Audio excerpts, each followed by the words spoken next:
Welcome to the third annual Squirrel Tactics Halloween Spooktacular Hextravaganza, and since y'all voted for it, we're covering that classic episode about a jelly cult and killing emus. Excuse me, are y'all with the cult? We're not a cult. We're an organization that promotes love and... Yeah, this is it. Hey Janes, welcome to Omega House. Check out our assortment of delicious jams and jellies and rid yourself of all attachments in preparation for our journey to the ranch. Praise be to Jane, let's do this. Fun with Jane and Jane. The title comes from the Fun with Dick and Jane book series. You know, See Jane Run, Run Jane Run. Those books, they helped a lot of kids learn how to read. And, yeah, as it pertains to Omega House, they should certainly run Jane Run. We start off the episode with Buck making an odd request after hours of Hank, and considering Hank and Buck and everything that Buck has asked Hank to do for him, calling this one odd is certainly saying something. Dang it, Mr. Strickland, I don't understand how you can be Strickland's greatest asset and its greatest liability. Calm down, I didn't know it was illegal. I was trying to create a coral reef for all the dolphins and whatnot. In a river? I'm at the top of the mountain, all right, and you're my, what do you call them goat men that keep you from freezing to death? You're his Sherpa, honey. That's right. But this time it's a little different and involves killing, or feeding to use Buck's parlance, some emus. You gotta run to my farm, feed my emus for me. Here, feed them with this. That gun might look familiar to some of y'all. We've seen it a few times before. It's the same gun that Buck was going to use to shoot Hank when he waited for him inside his house after Buck was spun a false story by Ms. Liz. Ms. Liz! Too hot that is! About her and Hank making a big old pot of cream of us in a hot tub. Oh, heck, Hank, I believe you. I know you don't have sex. Well, that is not exactly accurate. I had it all, Hank. I had a good wife to mother me. I had a pretty young girlfriend. I was living like a Frenchman. But I blew it. I lost my wife and my money. And now I want my wife and my money back. It was also the gun that Debbie accidentally killed herself with. Part of me is surprised that the police gave that evidence back. Part is surprised that Buck would keep the weapon that killed his mistress. But then again, yeah, it's Buck. Well, it's a matter of life or death, really. Yeah. Just wrap it up one way or the other. And have Donna zero out your vacation days. Also, this Italian scattergun, as he calls it, that's my Italian scattergun, is a shotgun made in Italy. Imagine that. Though it looks to be a flintlock, so my guess is that this gun is probably an antique. I'm also guessing that it was a gift either to or from Ms. Liz, considering her name is engraved on it. Hell, for all I know, it could just be the name of the gun. Buck very much seems like the kind of guy that would name a gun after his wife. God dang it, Ms. Liz! Let go my ego! Now, this might surprise some people, but back in the day, some folks used to use large birds like emus and ostriches as investment opportunities, like what we saw with Earl Bassett in Tremors 2. That was my big chance. Yeah, but Mr. Bassett... You only get one of those in life. And I blew it. On goddamn Big Bird and his scrawny girlfriend! I didn't say they were a good investment, just that some people used them as such. Also, Buck wanted Hank to shoot the emus with an antique scattergun while making it look like a heart attack, which, yeah, good luck on that one. Meanwhile, Peggy is getting ready for a night out with Hank, unbeknownst to her, but knownst to us. That ain't gonna happen because, you know, emus. With Luanne showing up expecting their normal Friday night game night, bringing along her parts of Twister, Life, Monopoly, and Operation. By the way, did it ever bother anybody else that the operation guy is clearly awake while you're removing parts of him? What matters is that Peggy tells Luanne she needs to get herself some friends, and Luanne mentions that it's rush week at her college, so the idea of her joining a sorority is brought up. Luanne rushes off to, well, rush, as Peggy gets the news from Hank that he has to miss out on her cashing in her money in the bank for date night. This also makes Peggy realize that she, like Luanne, has no friends. She doesn't like how much Nancy talks about Dale, and for some reason there's no mention of men. I mean, I would hang out with men. Hey, bozo! Where your clown car, Peggy here? Hey, you look like the Ronald McDonald, you bozo Peggy here. She's so stuck up. Not even say hello. With Luanne already gone, Peggy turns her attention to Bobby. However, Bobby apparently already has plans, and I appreciate Bobby sticking to his guns here. Joseph and I are having a guys' night out. The last time you came, It was kind of weird. Yeah, I could see why that would certainly be weird. Luanne, six-pack in hand, is checking out sororities, and she walks into the Zeta Sigma Tau house, interrupting what I'm guessing is a traditional song by singing a, I guess, less traditional song. More specifically, Lady Marmalade. She then joins the tour, informs the ladies there that apparently their sorority is considered to be sexually promiscuous, and it kind of goes downhill from there. My mother and grandmother were sisters at Texas Tech. Your mother and grandmother were sisters? Shoot! Your family's more messed up than mine. Oh, Luanne, you sweet summer child. Granted, no one ever accused her of being smart, but come on now. Luanne, I thought you were smarter than this.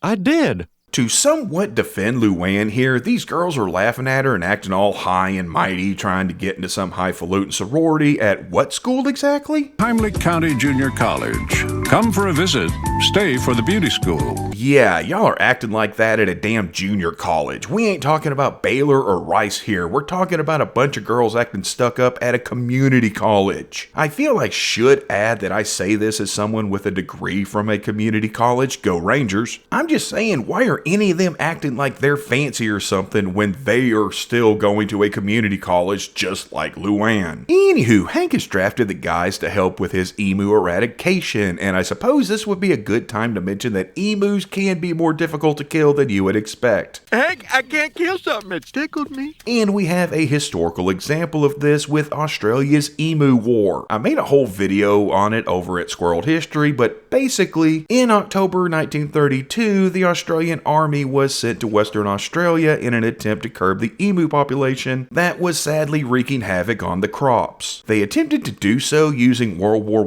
I era light machine guns, specifically Lewis guns, and interestingly, they were both effective and ineffective. The forces were pulled out but sent back after help was requested again, and over the whole time, roughly 1,000 emus were killed supposedly. Though it did nothing to stop the issue, and emus eating crops continued to be a problem until a bounty system eventually took care of it. The guys are better equipped for the job. Let's be honest, Dale probably has, or at least has access to a Lewis gun, so them going with hunting rifles is certainly the right call. However, like the Australian Army, the guys have a hard time killing the emus, their issue being that they don't really want to kill them. No, I can't. It's too damn majestic. Wait, I found the strength. Who am I kidding?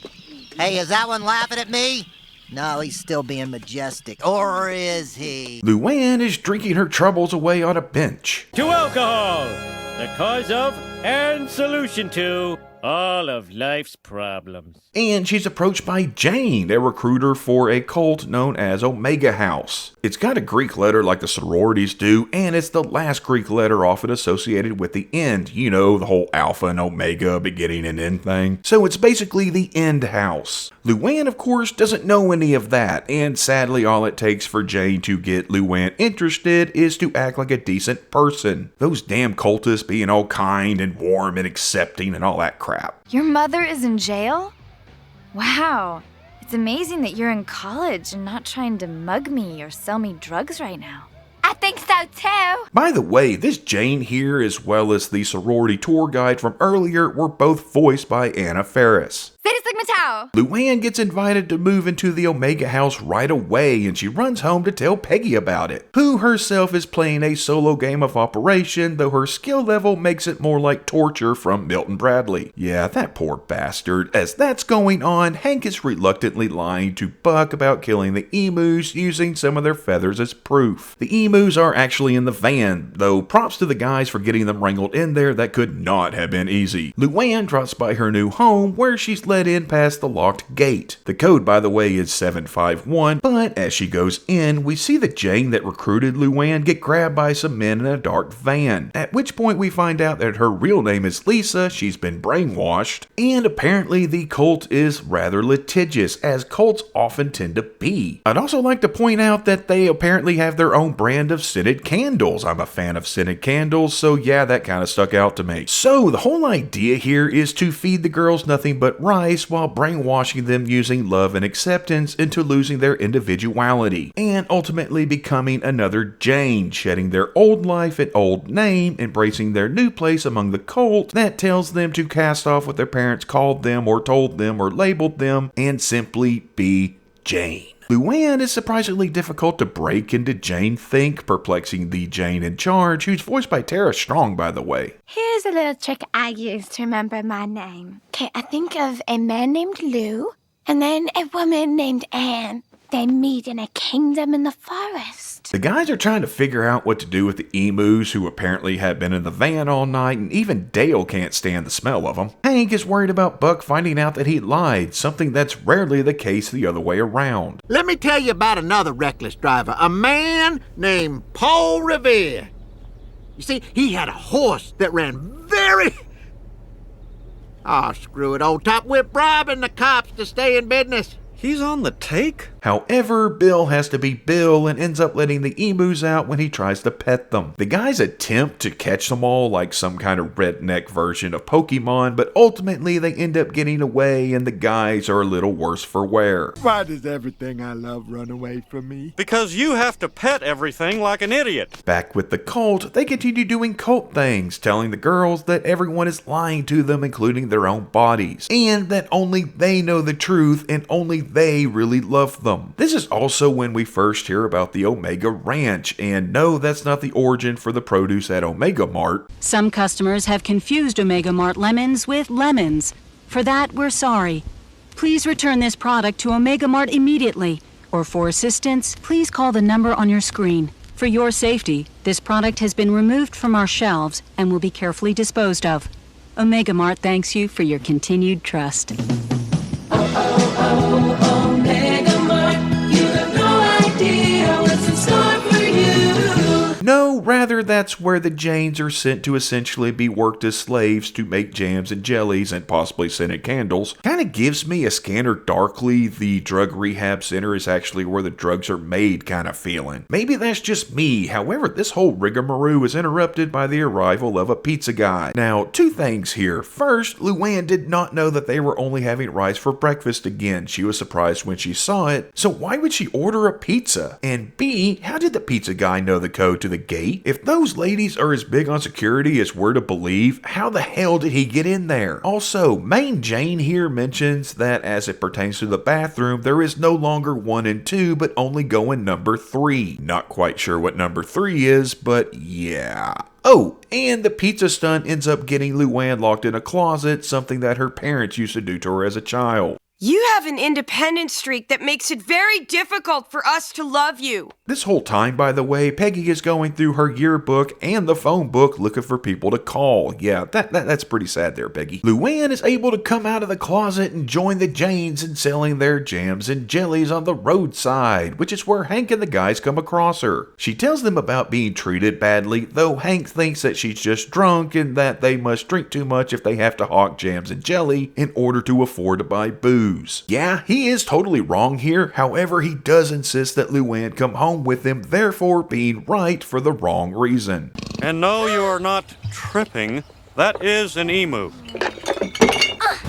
Hey, go! Kidnap! Kidnap! He takes her back home and feeds her as she tells them what she's been going through, and sadly Hank is pulled away when Bobby accidentally releases the emus from the garage, leaving Luanne with Peggy for advice. And yeah, I'm about to go in on Peggy here. Peggy tells Luanne all that was happening to her was just hazing, that it was normal, and this is about the time I want to reach through the screen and strangle this woman. Luanne was able to successfully escape from a cult, and Peggy's dumbass takes her back to it. Why? Because Peggy is written to be a moron in this episode. So yeah, not only does Peggy take Luanne back to the cult that tried to brainwash her and she was able to escape from, but also begs them to take her back before joining them herself. Like seriously? I'm not sure if it's more idiotic or pathetic, probably some strange chimera of both. It's interesting that where Luanne didn't fall for the Jane manipulation, oh, Peggy falls for that shit hook, line, and sinker. All Main Jane there had to do was flatter Peggy's intelligence and pinpoint her insecurity, and Peggy was all in. No matter what you've been told by your husband. No.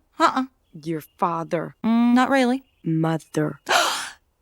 How did you know? She and Luanne agree to head on out to the Omega Ranch, and Hank is too wrapped up in emu wrangling to pay too much attention to what's going on. So to me, the whole concept of the Omega Ranch is pretty scary. Women are brainwashed into slavery to toil the rest of their lives under the watchful eye of Jane. Yeah, that's not as terrifying as, say, being captured by the Drakari and getting turned into living furniture, but it's still a rather horrific fate to befall someone. Some question why this might be seen as a Halloween-ish episode, and to me it's mostly because of the creepiness of the cult. Granted, it didn't end with anyone drinking Flavor Aid or trying to ascend to a spaceship, but it's still spooky to me, damn it. Hey, Kool-Aid! Oh yeah! Oh no! Oh please no! Not another cult! Anywho, Buck needs the emu bodies because the insurance company won't just take his word for it that they died. Yeah, I can't really blame them on that. So Hank heads on down to the butcher shop to pick up some emu meat. And seeing as they don't have emu meat, because of course they don't have emu meat, Hank thinking that this would work in any way is asinine. And even if you were going to try to pass off 75 pounds of meat as emu, why would you pick beef? Why not poultry? It would at least possibly pass. I don't know, I'm trying to connect the dots, but we're missing some dots here. Give me 75 pounds of beef. And, you got any extra beaks you could throw in there?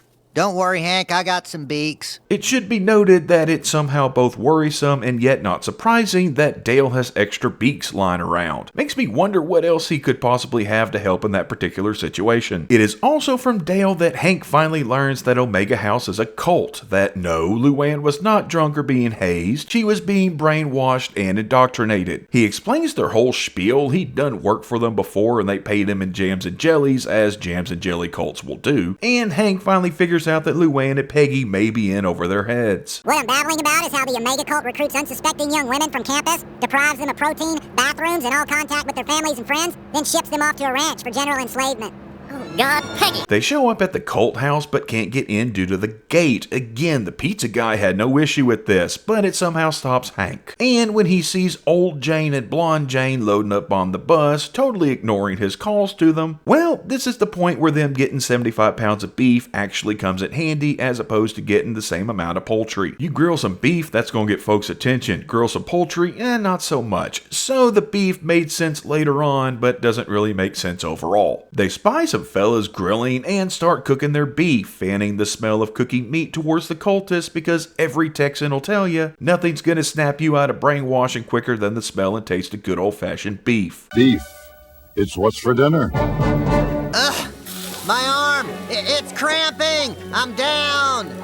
Dang it, Dale, my wife is in there. Keep fanning. After smelling and tasting the beef, that doesn't sound right. After having meat put in their waiting mouths, wait, no, not that either. After cooking the meat and the ladies eating some, that sounds better, they snap out of their reprogramming and start to leave. Props to the animators here for showing the code as still being 751. The former cultists all scatter as they escape, the main Jane calling out after them, reminding them of their jams and jellies, which does nothing because without brainwashing, nobody's gonna pick jelly and slavery over beef and freedom. Speaking of beef and freedom, the episode ends with Buck learning the hard way that Hank had lied about handling the emus, seeing as they were waiting to ambush Buck at his car. I'm not sure if emus are that smart or vengeful, but Buck did certainly deserve whatever they did to him. What? And it should be noted that during the credits we see the emus recreating the guys standing in the alley. So, fun with Jane and Jane! Some don't see it as a spooky episode, understandable, but as I said, the whole jelly slave cult thing is pretty spooky to me. The A and B plots are both really well done and hilarious. The guys dealing with the emus is seriously one of the show's best plots, and though we don't get much from Bobby in this episode, what little we do get is classic Bobby. We also get, well, I guess you could say classic Peggy with all the trappings that come with that. To me, this is one of the quintessential Peggy is terrible episodes. I mentioned that Hank ended up being right for the wrong reason. Well, Peggy was wrong for the wrong reason. It could be argued that it was the right reason because she was trying to keep Luanne from being friendless like she was. Again, that's ignoring the fact that she literally lives next door to her two best friends. Outside of Peggy being annoying, this episode is one of my favorites. Just classic lines line after classic line. So many quotable jokes. And, if nothing else, we get this from Bobby, who I'm pretty sure never got that pony, or at least not from his parents. I just opened the garage door and something big and feathery ran out. Oh, God. I said I wanted a pony! Thanks for watching, folks. We'll see y'all next time. And how